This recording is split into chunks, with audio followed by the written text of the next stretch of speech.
இந்த கால வேளையிலும் நாம் கர்த்தருடைய வார்த்தைக்கு நேராக கடந்து செல்லலாம். 1 சாமுவேல் 17வது அதிகாரம் அதில் 47வது வசனத்தில் தாவீது சொல்கிறாரு, கர்த்தர் பட்டயத்தாலும் ஈட்டியாலும் ரட்சிக்கிறவர் அல்ல என்று இந்த ஜனக்கூட்டமெல்லாம் அறிந்து கொள்ளும். யுத்தம் கர்த்தருடையது, அவர் உங்களை எங்கள் கையில் ஒப்பு கொடுப்பார் என்றான். தாவீதுக்குள்ள ஒரு விசுவாசம் இருக்கிறது. இந்த நாளில் நாங்கள் ஜெயம் எடுக்க போகிறோம். அதை யாருமே நம்ப மாட்டாங்க அந்த இடத்துல இருக்கிற. ஏன்னா கோலியாத் அவ்வளோ வல்லமை உள்ளவன். கோலியாத்தை பார்த்துட்டு தாவீதை பார்த்தா எல்லாருமே சொல்லிடுவாங்க கோலியாத் தான் ஜெயிப்பான். ஆனால் கர்த்தரை அறிந்து வைத்திருந்தார் தாவீது. இந்த கால வேளையில் நீங்கள் கர்த்தரை அறிந்து வைத்திருக்கணும். கர்த்தர் யார், அவர் எப்படிப்பட்டவர், என் குடும்பத்தை எப்படி நடத்துவார், என் பிள்ளைகளுக்கு அவர் எப்படி உதவி செய்வார் என்று சொல்லி நீங்கள் கர்த்தரை அறிந்திருக்கணும். இவர் சொல்கிறார் பாருங்கள், கர்த்தர் பட்டயத்தாலும் ஈட்டியாலும் ரட்சிக்கிறவர் அல்ல. இன்றைக்கி நாம் நினச்சிட்ருக்கோம் இந்த பணத்தை வச்சு, இதை வச்சு, சொந்தங்களை வச்சு, பந்தங்களை வச்சு, சொத்து சுகங்களை வச்சு தான் நம்ம முன்னேறுவோம் நம்ம நினச்சிட்ருக்குறோம். கர்த்தரே உங்களை உயர்த்துவார்.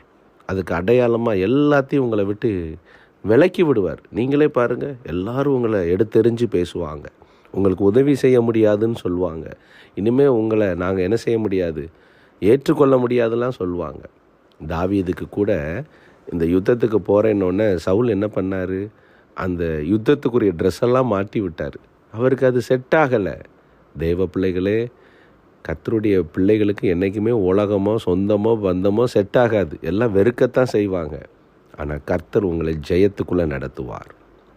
நம்முடைய ஆண்டவர் எப்படிப்பட்டவர்னா, ஏதோ ஒரு காரியத்தை வைத்து உங்களுக்கு ஜெயம் தரமாட்டார். எல்லாத்தையும் நீங்கள் இழந்துட்டு வெறுமையாக நிற்கும்போது உங்கள் வாழ்க்கைக்குள்ள ஒரு அற்புதம் நடக்கும். இன்றைக்கும் அப்படிப்பட்ட ஒரு நிலைமையில் இருந்தால் பயப்படாதீங்க. கர்த்தர் பட்டயத்தாலும் ஈட்டியாலும் ரட்சிக்கிறவர் அல்ல. நிறைய பேர் சொல்ல கேட்டிருக்கிறேன். எங்கள் வாழ்க்கையிலே அது நடந்திருக்குது. இந்த ஆலயத்தை கட்ட ஆரம்பிக்கும்போது நிறைய பேர் சொல்லுவாங்க, எங்கிட்ட ஒரு பணம் இல்லாமல் ஆரம்பித்தோன்னு. அது உண்மையாக பொய்யான்னு எனக்கு தெரில. ஆனால் நாங்கள் இந்த ஆலயத்தை கட்ட ஆரம்பிக்கும்போது இடத்த கூட நாங்கள் முடிக்கலை. அந்த இடத்த முடிக்காமல் அவர்கிட்ட கேட்டேன், இப்படி ஒரு டொனேஷன் வந்திருக்குன்னு ஆரம்பிக்கவா? ஆரம்பிங்க. அந்த பணத்தை வச்சு தான் ஆரம்பித்தோம். ஆனால் கர்த்தர் எவ்வளோ அருமையாக நடத்திட்டு வராரு.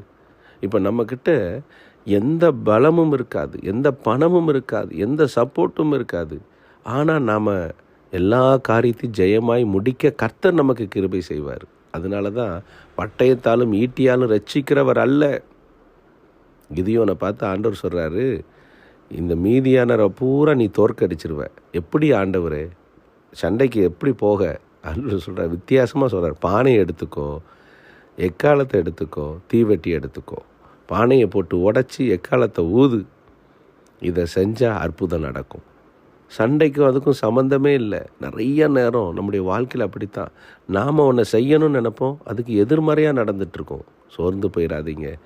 கர்த்தர் உங்களுக்கு ஜெயத்தை தருவார். எந்த வழியிலாவது அது வந்துடும். நீங்கள் விசுவாசத்தில் நின்னா ஜெயத்தை பார்ப்பீங்க. தாவீது எவ்வளோ நம்பிக்கையோடு சொல்கிறார் பாருங்கள். சொல்லிவிட்டு அடுத்த செகண்டே கர்த்தர் தாவீதுக்காக யுத்தம் பண்ணினார். இன்றைக்கும் உங்களுக்காக கர்த்தர் யுத்தம் பண்ண போகிறார். உங்களுக்காக காரியங்களை கர்த்தர் வாய்க்க பண்ண போகிறார். அதனால தான் சங்கீதத்தில் தாவீது சொல்கிறாரு, எனக்காக யாவையும் செய்து முடிக்கிற கர்த்தர். இந்த பட்டயத்தை வச்சு நான் ஜெயிக்க மாட்டேன், ஈட்டியை வச்சு நான் ஜெயிக்க மாட்டேன். கேடகம் எனக்கு தேவையே இல்லை. அவர் தான் எனக்கு கேடகம், அவர் தான் எனக்கு அடைக்கலம், அவர் தான் எனக்கு ஆபத்து காலத்தில் அனுகூலமான துணை. சிங்கம் வந்தாலும் கரடி வந்தாலும் அவர் ஒருத்தரே என்னை பாதுகாத்தார். இந்த பெலிஸ்தீனத்துலேருந்தும் எனக்கு ஜெயத்தை தருவார்னு சொல்லி அவ்வளோ நம்பிக்கை. இந்த காலவெளியில் உங்கள் நம்பிக்கை அதிகப்படுத்துங்க. உங்கள்கிட்ட பட்டயம் இல்லாமல் இருக்கலாம், ஈட்டி இல்லாமல் இருக்கலாம். அதோடைய அர்த்தம் என்ன? பணம் இல்லாமல் இருக்கலாம், ஆள் சப்போர்ட் இல்லாமல் இருக்கலாம், அநேகர் உங்களை கைவிட்டிருக்கலாம். இதுதான் அடையாளம் கர்த்தர் உங்களுக்கு ஜெயத்தை தரப்போகிறாருன்னு. சோர்ந்து போகாமல் ஆண்டவர்கிட்ட சொல்லுவோமா, ஆண்டவரே இந்த காலவேளையிலேருந்து நான் எதையும் நம்ப மாட்டேன் ஆண்டவரே, கர்த்தரை மட்டும்தான் நான் நம்பியிருக்கிறேன்ப்பா. ஏன்னா நிறைய பேர் நமக்கு வாக்கு கொடுத்துட்டு நான் எங்கே சொன்னேன் அப்படின்னு கேட்டுருவாங்க நம்மக்கிட்ட. ஆனால் கர்த்தருடைய வார்த்தை மட்டும் மாறவே மாறாது. என்னையெல்லாம் ஊழியத்தில் கர்த்தர் நிறுத்தியிருக்காருன்னா அந்த வாக்கு தான் நிச்சயம் நிறைவேறி இருக்குது. இன்றைக்கி அதை தான் சாட்சியாக வச்சு உங்கள்கிட்ட சொல்கிறேன். உங்களையும் கர்த்தர் வெட்கப்படுத்த மாட்டார். நீங்கள் விசுவாசிக்கணும். நீங்கள் பலத்தில், தேவ பலத்தில் நீங்கள் நிற்கணும். அப்போ தான் உங்களால் அற்புதத்தை பார்க்க முடியும். நீங்கள் சோர்ந்து போயே இருந்தீங்கன்னா அற்புதம் நடக்காது. எழும்புங்க.